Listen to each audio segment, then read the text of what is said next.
Good evening and welcome from us at the IME. Can everyone hear me? Thank you, ma'am. Good evening, ma'am. Good evening. Good evening and welcome from all of us at the IME. The Indian Music Experience Museum is India's first interactive music museum. Located in JP Nagar, Bengaluru, the IME is a non-profit initiative supported by the Brigade Group. The vision of the IME is to introduce the youth to the diversity of Indian music and to preserve India's rich musical heritage.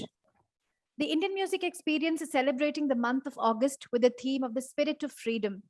While a national holiday brings a reawakening of patriotic feelings, the idea at IME was to explore freedom as a concept, both with pride as well as a reflection of how music has played a vital role as a tool of expression. The events through the month will span talks, presentations, and a showcase of music from India and around the world that signified movements among people. IME is proud to associate with Silver Talkies as our outreach partner for the month of August, celebrating the spirit of freedom. Silver Talkies is a social impact organization that has been working with individuals that are 55 plus since 2014, with the main aim to promote active aging as a desirable and viable goal for older adults. They are now a pan India virtual community of seniors and have been adding value to their lives through their digital magazine, virtual club, events, workshops, and tie ups with industry experts and partners. I thank Chitra of Silver Talkies for being such a gracious partner. With the entire month of August interpreting the spirit of freedom, we wanted to expand the canvas of our understanding from all over the world. There was no better person to take us on this journey than our speaker for this evening.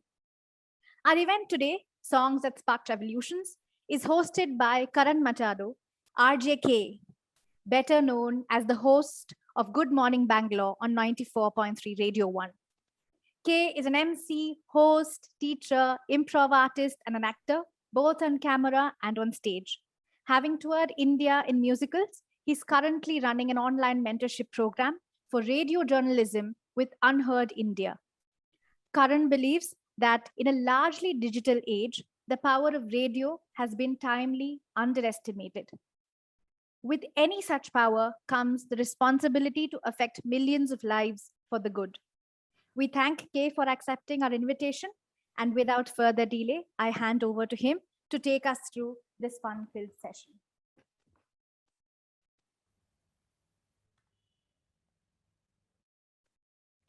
Thank you. Thank you, Shrishti. Thanks so much. You're going to make me host, by the way. Yes.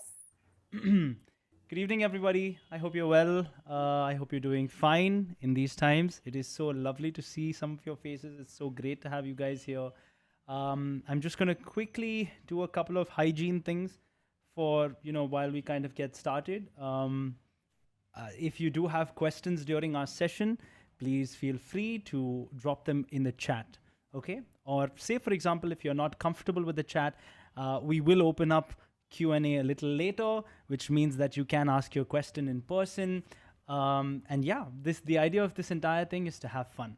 I hope you will have a lot of fun. I hope it'll be engaging and exciting for you as much as it is for me to actually do this. I'm going to quickly, yes, now you can all most definitely see me. Okay, great. So while we were trying to put together this entire thing, the Indian Music Experience was so sweet to kind of get all this together and make this happen. But there we go, much better. So the Indian Music Experience was very sweet to kind of get this together. And while we were kind of doing that, I was trying to figure out what's the best way to interpret freedom as this is our Independence Month. Let me start by saying I am not an expert on Indian music, Indian classical music. In fact, I am the exact opposite. I probably, my expertise has lay in international music for my entire career. So I hope to kind of allow, for that learning from your side.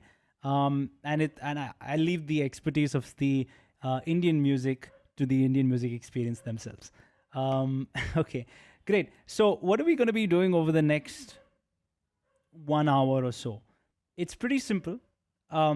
Mostly people love uh, they love how do I say this? They love PowerPoint presentations and presentations that they can see and that are visual. This little session, I want it to be a little different for you. I want you to listen. I want you to hear. I want you to openly just use your ears and nothing else. Okay? Listen to my voice, and that is about it. Have fun. And as we get to the questions at the end, if you do have questions, like I said, drop them in the chat. If you're not comfortable, we will take questions in person in the end. So our focus is, of course, songs of freedom, songs of protest. And what I've done is, and I'm happy to share this with you later, is to put a beautiful playlist together, which you will see that you can listen to. And it's with a simple click, you can hear all the songs that I'm going to put together for you, right? Now, we are looking, because the Indian Music Experience has done wonderful work in terms of covering the Indian experience when it comes to freedom. This is meant to cover the international music part of it when it comes to freedom. So you will see a lot of songs that are from outside India. You will see a lot of artists that are from outside India, right? And I'm just going to share my screen so you can take a look at the screen, and then you should be able to see me. This is I didn't want to do a PPT, so this is my Spotify playlist. Great. So this is what we are going to be doing. We're going to be going through all these beautiful 10 songs here, one by one. I'm going to not try and delve too much into each of them, and I'll tell you why each one is here and why I've picked these more than anything else. Okay? So freedom is interpreted by different people differently. Freedom is interpreted by different countries differently. Freedom is meant to mean different things to different people.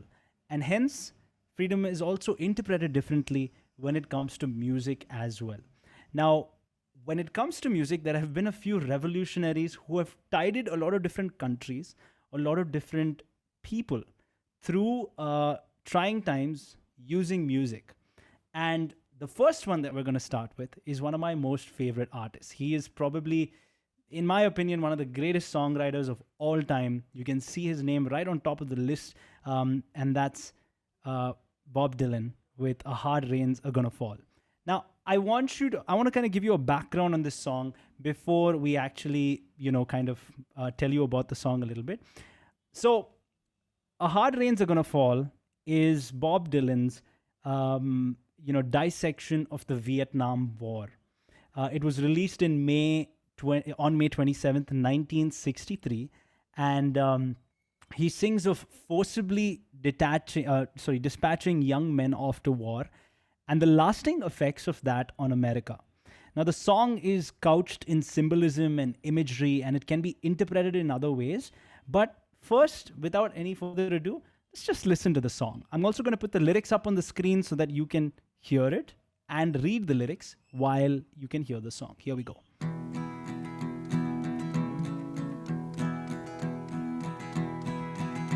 Oh, where have you been, my blue-eyed son? And where have you been, my darling young one? I've stumbled on the side of 12 misty mountains. I've walked and I crawled on 6 crooked highways. I've stepped in the middle of 7 sad forests. I've been out in front of a dozen dead oceans. I've been 10,000 miles in the mouth of a graveyard. And it's a hard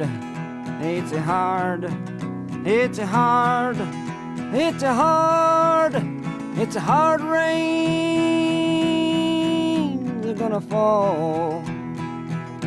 Okay, so let's just pause there for a quick second. Okay, like you can see, if a lot of you are familiar with the Vietnam War, I'm not going to dissect the Vietnam War because that's probably another chapter in history all by itself. The song is couched in a lot of symbolism, a lot of imagery. As you can see, it's told from a perspective of Bob Dylan speaking to the people who are being forced into war.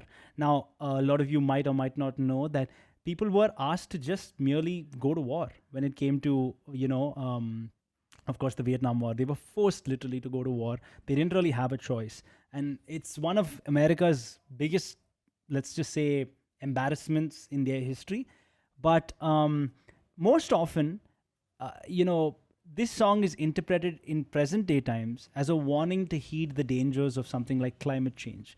Now, ahead of the Copenhagen Climate Change Conference, the UN actually adopted this song and released a video to highlight the dangers of global warming. So, as you can clearly see, when he wrote it, he meant to dissect the Vietnam War. But in today's day and age, it's meant to highlight another war that will come very soon, which is the war of climate change. So, freedom representing different things to different people over time using the same song and the same imagery. How beautiful is that? Up next is one of my, you'll hear me saying this a lot, which is, this is my favorite song, this is my favorite song. All these songs are my favorite songs. And I hope they become your favorite songs as well, because they mean so much. There's so much beautiful imagery that is in each song. And I'm just gonna scrub through. And if you kind of look at this line from here in the same song that we were talking about, here it is. 100 drummers whose hands were ablazing. I heard 10,000 whispering and nobody listening. So as you can see, these are the things that, say, a soldier would go through when they've been dispatched to war, right? I'm going to play on a little bit more. I heard one person starve, I heard many people laughing. I heard the song of a poet who died in the gutter. Okay, so that's basically, I'm going to stop there. This song goes on for, as you can see, 6 minutes and 52 seconds. It's a long, long, long song. And it's got so many beautiful lines in it. And if I play you the whole song, we will not finish our playlist. Okay, I'm going to share the playlist as well with you guys. So you can definitely go back and always listen to it. You can read the lyrics. I will share the playlist with Shrishti, and she will be sending it to all of you all. Shrishti, is that okay? Yeah, just thumbs up if it, yeah. Okay, cool, great. Our next song that we're going to kind of, oops, it's on shuffle, sorry. Let me go back to this, 1 second. Yes. There we go. The next song is by Buffalo Springfield, all right? This song was released on the 23rd of December in 1966.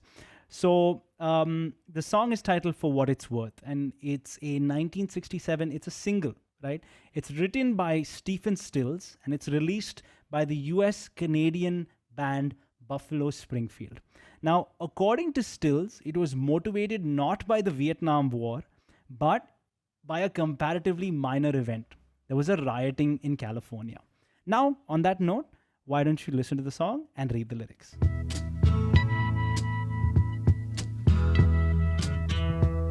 So use your ears, right? Usually we use our eyes. There's something happening here, but what it is ain't exactly clear. There's a man with a gun over there, telling me I got to beware. I think it's time we stop, children. What's that sound? Everybody look what's going down.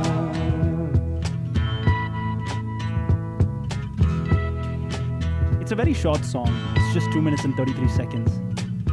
There's battle lines being drawn. Nobody's right if everybody's wrong.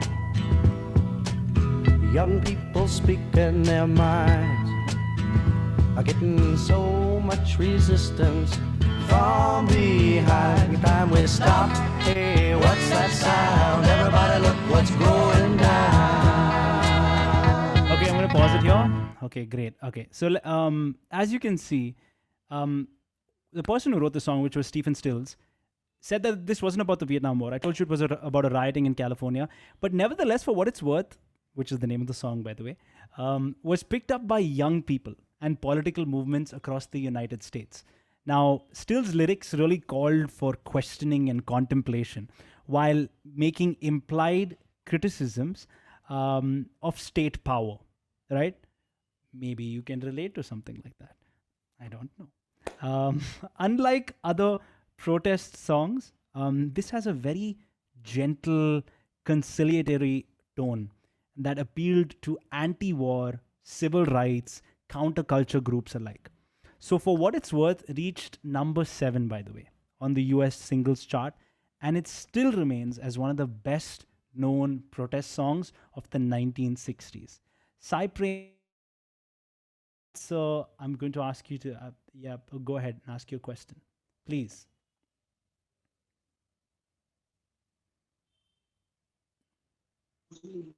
Can you hear me?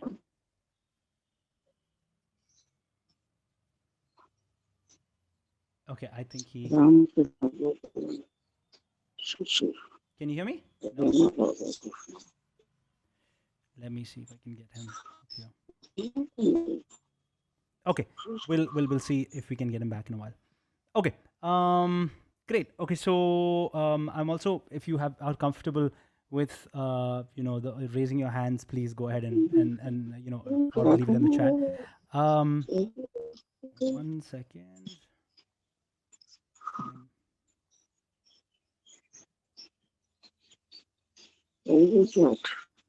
Okay, great. Can you guys hear me clearly? Shrishti, is that okay? Okay, so I don't know why I'm getting some disturbance from somewhere. I don't know what that is. Let me just check. Sorry guys. Give me a quick second. If any of you have your microphones unmuted, please go ahead and mute them. Thank you very much. Yes, Shrishti, you want to say something? Tell me. No, so we were getting some feedback. If everyone could mute themselves, and also in your view, if you could say speaker view, then you can see. It's spotlighted. It's spotlighted. Okay, they great. wouldn't. So it wouldn't. They wouldn't have an issue. I spotlighted, so they wouldn't have an issue. Yeah. Perfect. Thank you. Cool. Okay, great. We're gonna get back. Let's get back. Okay. By the way, oh, that's weird. You wanna check on that, Shrishti? 1 second. What do we do? It shouldn't be actually, because Yeah, I think that's the reason that you were not getting co-host access. right. What do we do? Tell fast before the time gets over. You want to drop me a message in chat? Go ahead and drop me a message in chat. I'll continue. Yeah. Okay. So in case you get cut, everyone, please join again. I will have it started again. Yeah. Yeah. Same link. It can't be the same link, no? It will be. If I'll start the call. You start again? Yes. Okay. So for everybody who's listening to this, I think we started the wrong link. But in case it gets cut off in 10 minutes, please go ahead and click on the same link again. We will join back right here. Okay? Fantastic. Let's get back. And you guys are so awesome. I'm so happy to see all of your faces. You guys are so awesome. Okay. So I want to move to our third song, and that is by Nina Simone. She's an angel. I mean it. She's an angel. If you haven't heard of Nina Simone, please go look her up. Before I even get to the song, I should tell you a little bit about it. This next song is called I Wish I Knew How It Would Feel to Be Free. It's by Nina Simone, and it was released all the way back in 1967. Now, I Wish I Knew How to Be Free was, like I said, written by Nina Simone. It was written by Nina Simone's fellow North Carolinian Billy Taylor. So it was written by Billy Taylor. And in its basic form, it's one of many freedom songs written during the civil rights era that brought together aspects of folk, soul, and gospel. Okay? However, it is the famously yearning words that connect Simone's version to the spirit of the times. Now, it becomes a collective anthem alongside Bob Dylan's Blowing in the Wind. It's such a legendary song. Sam Cooke's A Change Is Gonna Come. And the ubiquitous We Shall Overcome. You guys remember that, right? We sing it as Hum Honge Kamya. So, of course, you remember that. So, the key words in this particular song, in the lyric, is break the chains. So, watch out for that, okay? And Jonathan Livingston Seagull's Ain't Got Nothing on Me Free. Remove all the bars that keep us apart. Every man should be free. Longing to live. I'd soar to the sun. All of these songs you'll find in this, all of these phrases you'll find in this song. And it resonates with the classic freedom songs of the era. So if the ever-present wish, with its seemingly lack of fulfillment, sounds, like a melancholy note, the actual music actually sends a more affirmative message. Now, on that note, let me play you the song. I hope you can hear it. Here we go. This is I Wish I Knew How It Would Feel to Be Free by Nina Simone. Enjoy.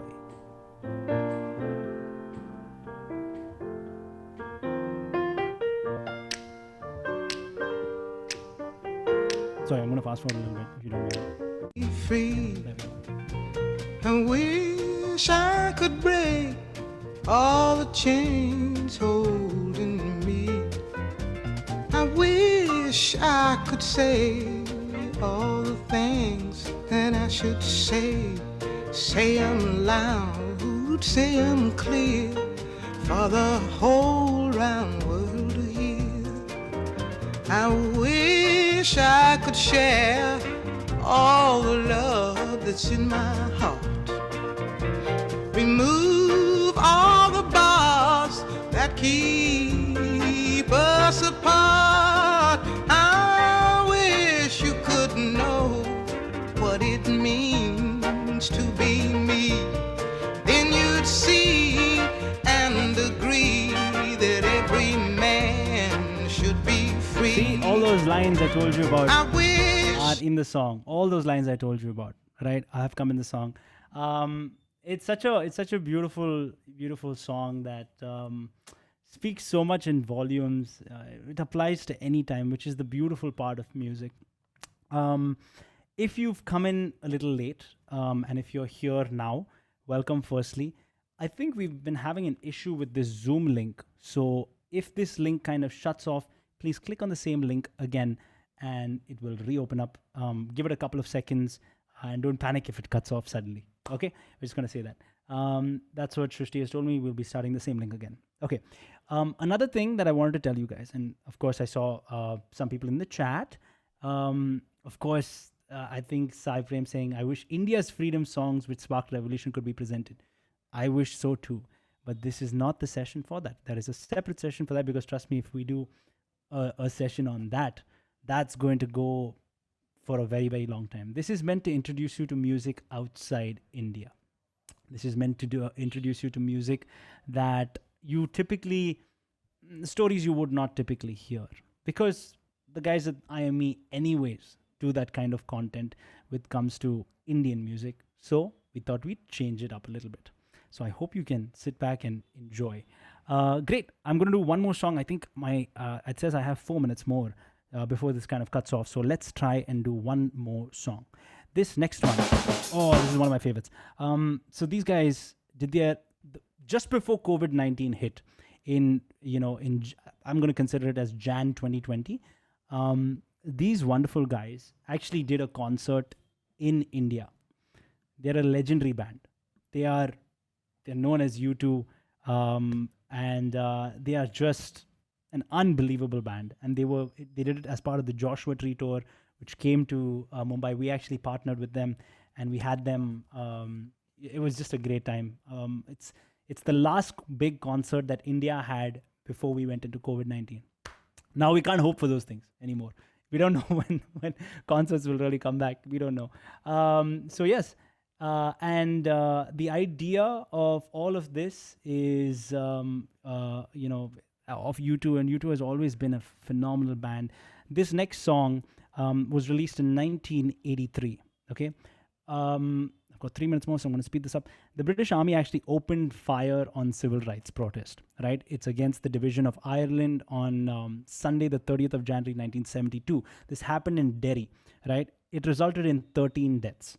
So, like I said, after the British Army opened fire on a civil rights protest, it was known as Bloody Sunday, right? It became a notorious incident that increased membership of the burgeoning IRA and was one of the key moments in the Troubles. Both John Lennon and Paul McCartney wrote songs in the immediate aftermath of the massacre that happened, but it was actually the Irish band U2 who penned this definitive protest song 11 years later. Sunday Bloody Sunday was the opening track on their band's third album, and the album was called War, and it was the most famously performed at, if you remember, the legendary Freddie Mercury. He is known for his benchmark performance, which is Live Aid, right? Where it was probably his last live performance. So Live Aid was where U2 actually performed this, and Bono, who's their lead singer, was keen to emphasize that the track was not a rebel song, but also a humanitarian plea against killing that continued through the decade and beyond. I'm going to quickly play out some of the song so that you can read the lyrics on the screen. Like I said, this is going to, again, a reminder, this is going to, excuse me, this link is going to cut off in 2 minutes exactly. Click on the link again, we'll admit you again, and then we'll continue what we were doing. Okay, here we go. So this is Sunday, Bloody Sunday by U2. It's an unbelievable song. I'm going to fast forward a little bit because I'm short on time. Okay.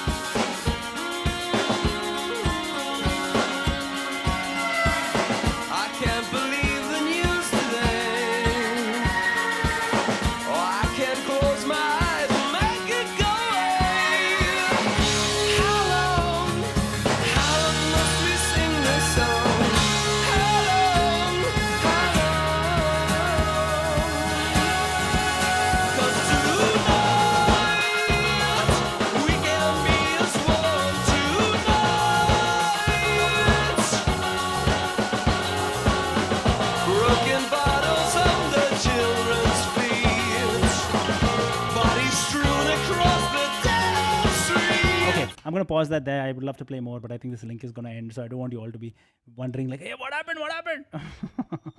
So, yes. Okay, so this link, I'm just going to, this will go off any second. Please click on the same link again. I'm going to say that again so that we don't have an issue. And we will see you back here in a couple of minutes so that this doesn't kind of go on. Okay. Yes, so this song, like I said, is by U2. And they're one of my most favorite bands of all time just because of what they represent. This is at the beginning of the 1970s. And at that moment where the hippie era idealism really crashed into the realities of poverty, of mystifying war, drug abuse, and racial misunderstanding, Marvin Gaye didn't shout, didn't demand anything. His approach is very cautious, right? If you read the lines, it says, "Father, we don't need to escalate." He might have sent out, to deliver one of those call to action sermons. And by the way, Marvin Gaye was very tied with the gospel revolution that was also happening simultaneously. He might have set out to deliver one of those sermons, but he really veiled it in a sweet butterfly anguish of his voice and all kinds of, beautiful musical seductions, as you can see. Now, his song really helped change the national conversation, right? And after his success, it forced Motown, which is, you can do a little research on Motown because it'll take me a long time to explain it, to give others, notably people like Stevie Wonder, right, artistic freedom. So Marvin Gaye really relished the visibility, but he knew that real triumph was the way he actually transformed all these vexing social problems into a beautiful emotional appeal. So the song started as a party, as you could hear in the beginning, yeah, but it became something else, something much closer to a prayer. I'm going to just play out that little bit for you so you can hear the beginning of the song, how it starts off as a party. Okay, listen to this. Hey, what's happening? Brother, what's up? This is a big party, man. See? Yeah, I can dig it. It starts off as a party, but then it just moves into something else beautiful. As you can see here, You know we've got to find a way to bring some. so how it moves from a party to a prayer. How? That's musical genius right there. That's really musical genius right there. Great. So that's Marvin Gaye. So the next song I'm going to take you through, and I wanted to kind of do songs from over the years. The next song is more recent. And when I say more recent, I mean not too recent. It's 2004. And this is by a band that's called Green Day. Now, for those of you who are a tad bit, if you grew up in the 90s, you definitely knew the band Green Day. Now, this song that I'm going to play out for you is actually called American Idiot. It's actually called American Idiot, right? And let me just get that on the screen. Okay, there we go. Now you're wondering, why would someone call a song American Idiot, right? So this song actually strongly opposed by some people, was very opposed by, people in the US. Imagine, you have a song called American Idiot that was released in America. What if you had a song in India called Indian Idiot? There would be revolution and people yelling and people, how can you say that, right? So obviously, this song also landed into a lot of controversy, right? There's a lot of controversial lyrics that express the author's attitude towards the George W. Bush administration. Now, it's so weird that we're talking about this, and I wanted to include this song because right now with the Afghan, crisis that is happening, it was started by who? I mean, which president sent troops into Afghanistan? It was George W. Bush, right? And look where we are today. We've literally come full circle. This was the song that was actually aimed at the George W. Bush administration, as well as certain relevant political and social issues. Now, some people believe that this song is anti-American, right? Much like if there was a song called Indian Idiot, it would be anti-Indian, right? In all right. But because of its title and its harsh, sarcastic, there's a lot of sarcasm, and I want you to note the sarcasm when you hear the songs and see the things on the screen, all right? If you pay attention to the lyrics, you might actually see, and if you set aside your bias, you might see that the song is actually highly patriotic. Now you're like, but you just said that the song was sarcastic. The song was with a lot of cynicism. How is it patriotic?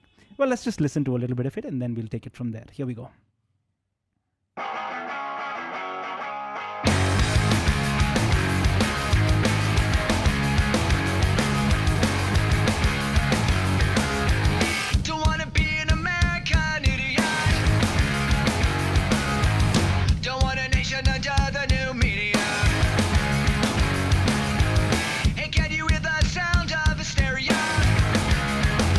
You'll have to excuse I didn't write the song.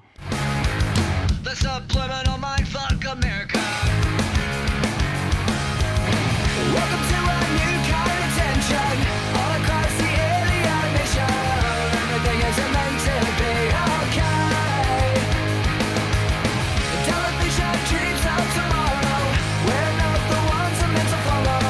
Though that's enough to argue. Okay, I'm going to stop that right there. And you're wondering, how is that remotely patriotic? So the title of the song refers to the author's opinion that these days politicians and the media are telling you what to do. They're telling you what to buy. They're telling you what to believe in.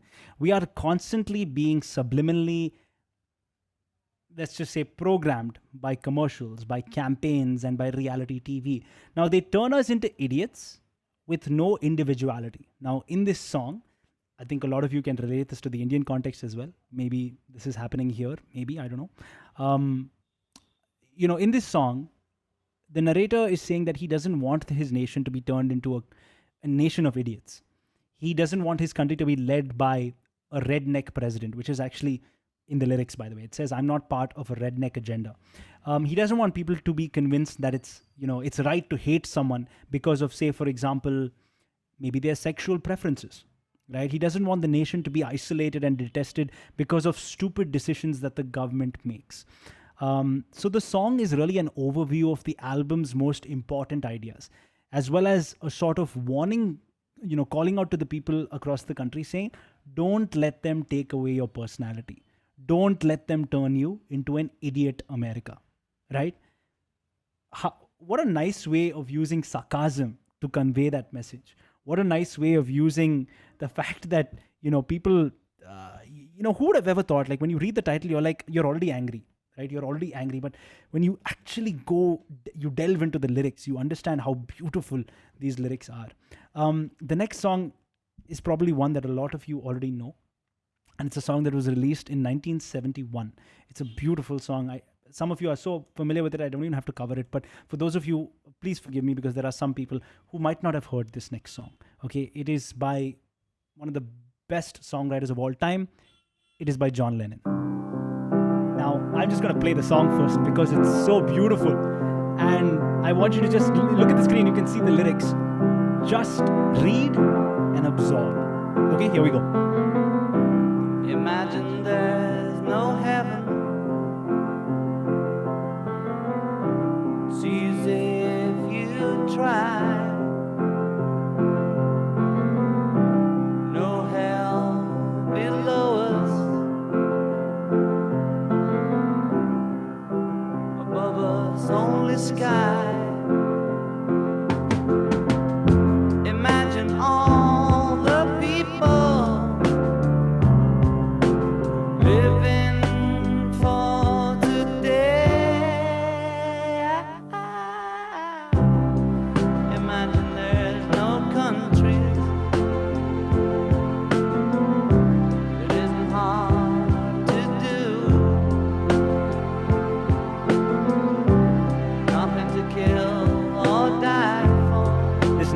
my most favorite part of the song. and no religion too. Imagine all the people living life in peace. You. Okay, I'm gonna pause it there. Okay, that's how do I explain how beautiful this song is? Wow. So, like John Lennon himself, Imagine is very complex. Okay, so when you listen to it the first time, you think, it's easy to think of it as a simple ballad. It's a song of peace. It's driven by a piano melody. But the calls of peace for the abolition of what we often cling to most fiercely.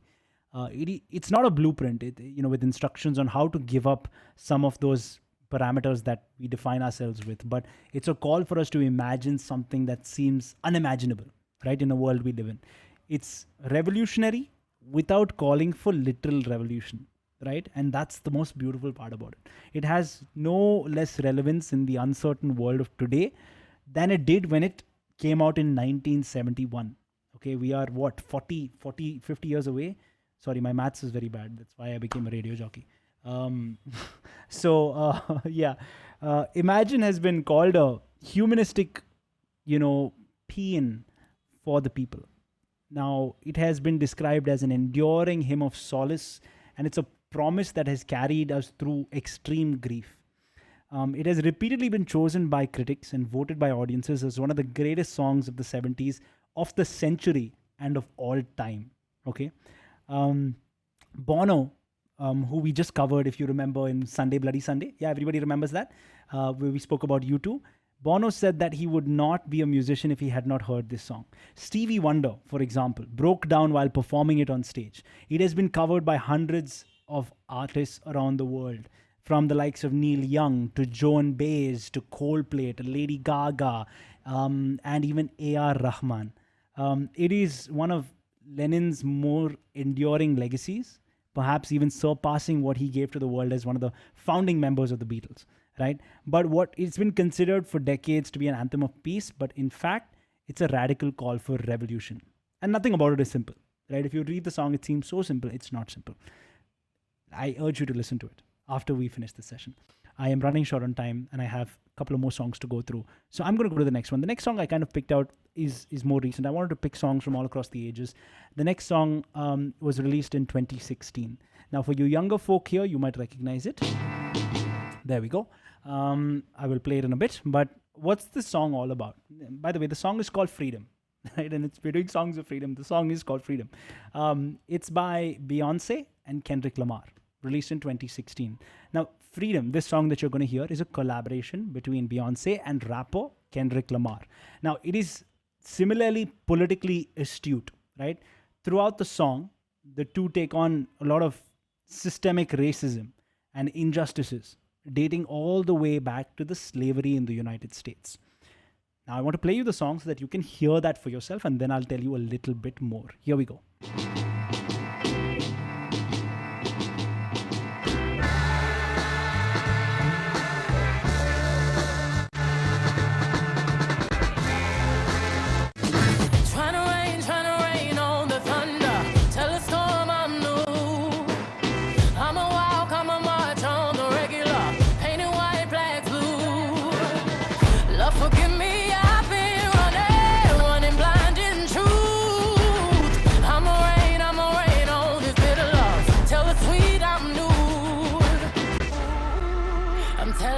Tears go and fall away, oh, may the last one burn into flames. Freedom, freedom, I can't move. Freedom, cut me loose, yeah. Freedom, freedom, where are you?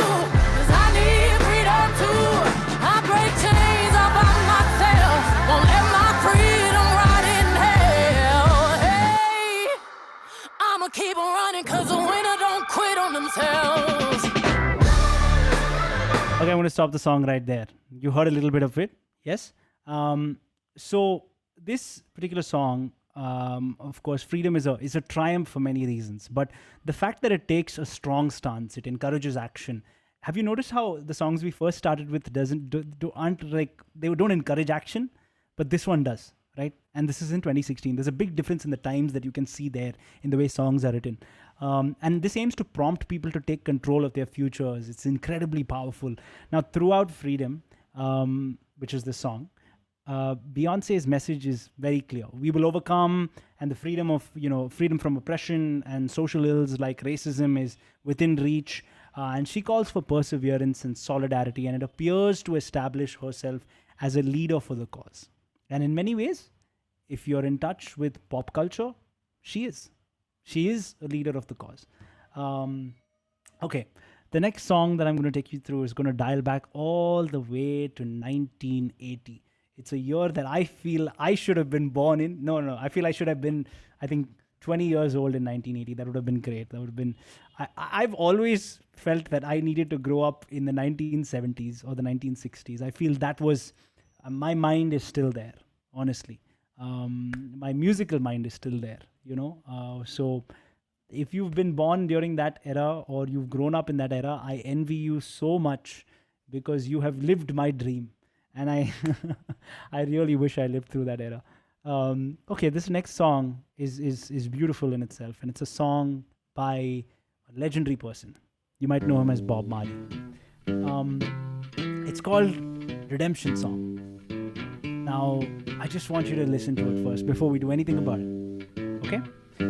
So look at the lyrics on the screen, absorb, hear, read, and just feel. Old pirates, yes, they rob I, sold I to the merchant ships. Minutes after they took I from the bottomless pit, but my hand was made strong by the hand of the Almighty. We forward in this generation triumphantly. Won't you help to sing these songs of freedom? 'Cause all I ever have, redemption songs, redemption songs. Emancipate yourselves from mental slavery. I'm gonna stop there. That's my favorite line in the song. Emancipate yourself from mental slavery. How beautiful is that, right? Susie, I see your comment. Yes, Kay, we did have the best music in the 60s, 70s, and truly feel privileged to have grown up in that time. Susie, I'm so jealous of you. I'm glad you guys enjoy the collection of songs. I will send the playlist so that all of you can listen to it in your free time, and I hope you enjoy it, because now you see music automatically sounds better when you know the story behind why it was written. It always sounds better like that. So I've been a person who I geek out on these things. I love reading into why a person has written a song in a certain way. It's one of my most favorite things to do. Okay, so this song by Bob Marley, which is Redemption Song, June 1980. That's when it came out. Okay, the song took in Marley's own feelings about his onrushing, sad demise, slavery, and its impact on the minds of its descendants, and the impacts on religion, the impacts on destiny. If you see, there's a line in the song that says, "We've got to fulfill the book," right? It did not forget to address his fans also. The song says, "Fear not," right? Your existence is not defined by the world's powers, by destructiveness, by evil. Your purpose is not dictated by by the mighty, but by the Almighty. Does that make sense? I think it does. It says, your heroes may die, you may be oppressed, you may feel you can't prevent the wrong things happening, but the universe is bigger than that, right? So join this song. You have the power to free your mind and your soul, and you can be redeemed. It's so beautiful. It's so beautiful, because a lot of times, and I'm sure even in these times that we live in, you see evil happen around you, around the world, and you feel helpless when you see this. What can you do with something happening in Afghanistan? What can you do when Kargil happened? What could you do when the freedom struggle happened? Right? I understand some of you might have actually been, there or your parents would have been there, your grandparents would have been there, whatever it is. There, with this overwhelming sense that the world has of everything that is happening, it is easy to feel so small. It is easy to feel so insignificant. But this song shows you that even though you are small, you are still significant. And that's what I think is so beautiful. This song calls for redemption. Yeah. Sorry, I'm getting very emotional about the song. I'm sorry. Okay, we're going to move on. Now, I spoke about Stevie Wonder a little while ago. And this next we've got, by the way, I think one more song. Yes, have I got it right? Let me just double check. Give me a second. This is our last song. Yes, this is our last song. The next one that we're going to play. Okay, I'm going to play the next one for you. Okay. Now, as you can see over here, down here, this is Living for the City. And you're wondering, why has he picked this song to end, right, of this entire thing? So Living in the City was released in 1973. Living in the City is a hit single of the album released in 1973. It's called Inner Visions. For those of you who don't know, Stevie Wonder is and was blind. He could not see. He was a musician who could not see, but is regarded as one of the most unbelievable musicians of all time. If you want to experience what it is to be a blind man, you should listen to his song. And this is on a side note. There's a song called Isn't She Lovely? Okay, it's written by Stevie Wonder. It talks about how when his daughter was born, he couldn't see her. He could hear her. He could hear her cry. So the song, if you listen to it, it actually starts. I'm actually going to quickly play it out for you if it's here. Give me a second. Let me just hide this. Give me a second. Oops.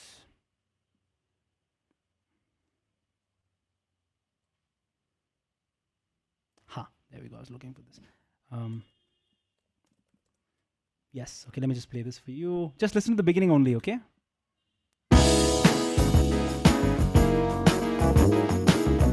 Oh, sorry. Yeah.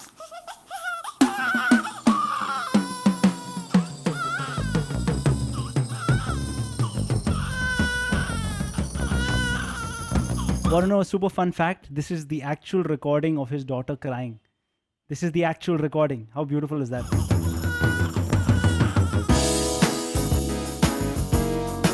When she was first born, of course. How beautiful, right? So I'm not going to go too much into this song because we are chatting about freedom songs. So I'm going to go back to this. We were chatting about where is that? Here we are. Living for the City, which is the song we're going to be ending with today. Okay. This last song was released in 1973. Living for the City is a hit single of the album released in 1973, like I told you, called Inner Visions. Now, it is one of the first soul singles to deal so explicitly with systemic racism in America. Now, it tells the story of a young boy from Mississippi who migrates to the Big Apple.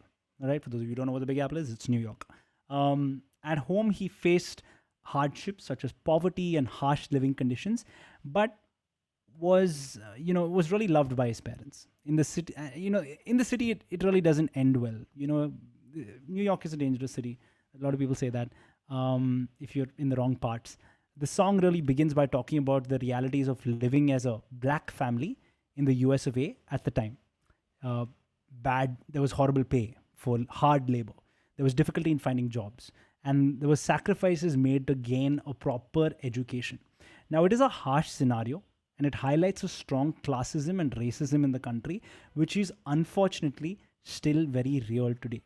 And that's why I wanted to end with this song. There's one line in the song which says, to find a job is like a haystack needle, because where he lives, they don't use colored people. In today's day and age, you see the rich continuing to remain rich, the poor continuing to remain poor. So I want you to just read the song in the context of New York in the 1980s. Okay? Here we go.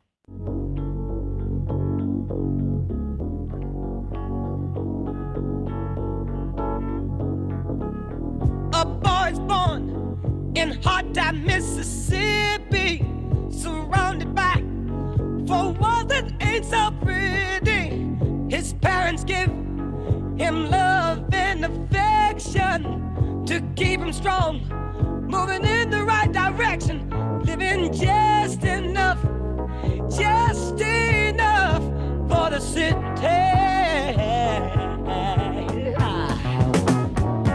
His father works some days for 14 hours, and you can bet he barely makes a dollar.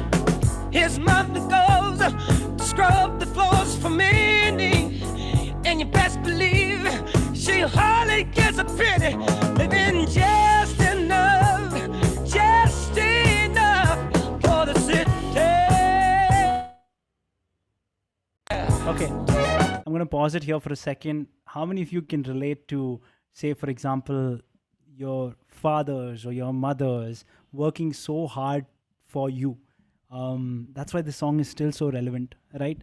And that's actually the song that I wanted to end this on, because freedom necessarily does not mean freedom from war. Freedom necessarily does not mean freedom from captivity, like how the British ruled us. Freedom also sometimes means freedom from class, freedom from religion, freedom from societal structures, freedom from societal chains. And for a lot of people out there, it is also freedom of sexuality.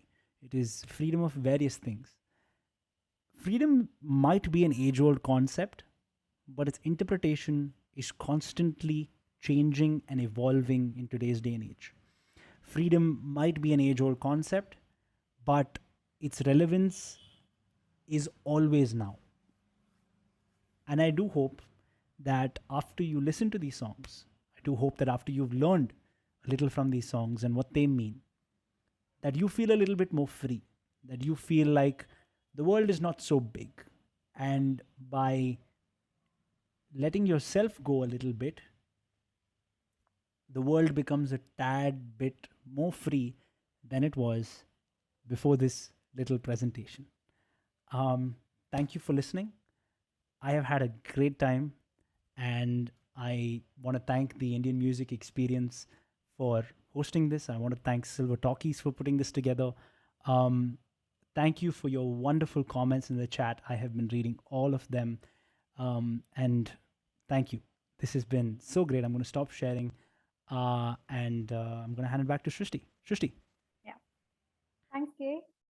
Thank you again for accepting our invitation and being here today. You have to spotlight yourself. Nobody can see you. Oh, okay. Just a second. Okay. I'm spotlighted as well now. So thank you, Kay. I cannot thank you enough for, graciously accepting, being so cooperative and enthusiastic, and being so generous today with all of the glitches that happened. So deep sense of gratitude for that. No problem. Thank you.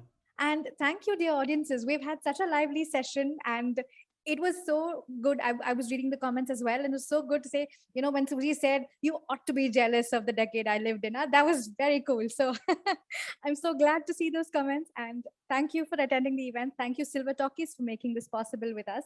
And we hope you enjoyed the session. We hope you enjoyed the session in terms of how we've been trying to program and interpret the spirit of freedom through the month of August. And we would love to receive your feedback, and I will write to you and share Kay's playlist as well. And I'll also link a feedback form which you could, fill up, and we'd be very grateful and happy to receive your feedback. The Indian Music Experience hopes to see you again on Sunday, the 29th of August, where we have a session by Dr. Suresh Chandwankar. He's going to host a session on Vande Mataram and the recordings of Vande Mataram, which dating from Tagore to Rahman and beyond. So thank you we hope to see you on the 29th as well. That's next Sunday at 6:30. And I wish you all a good evening. Thanks, Kay, again. Thank you very much. Thank you, everybody. And so I just want to give a quick little shout out to some people I can see. Ananya, I can see you. Maureen, I can see you. Who else? Who do I recognize? I see my family here. Chitra, nice to see you again. Uh, she's logged in from Vanya's account, I think. Great. Thank you all so very much. This has been unbelievable. To the wonderful people who have turned on your videos, I just want to see all of you. I can see Mrs. Chandrika, Mr. Mohammed, who else? Mrs. Chandra, Mrs. Padma. I can see all of you, and it's so wonderful to see all of you. Thank you so much again. And I wish you a happy. Oh, okay, that's Nidhi from Vanya's account. Okay, great. Thank you for that. Thank you for clarifying. Thank you all so very much. I hope that you've had fun. I have had a great time, and I wish you all please stay safe in this crazy pandemic. And again, thank you.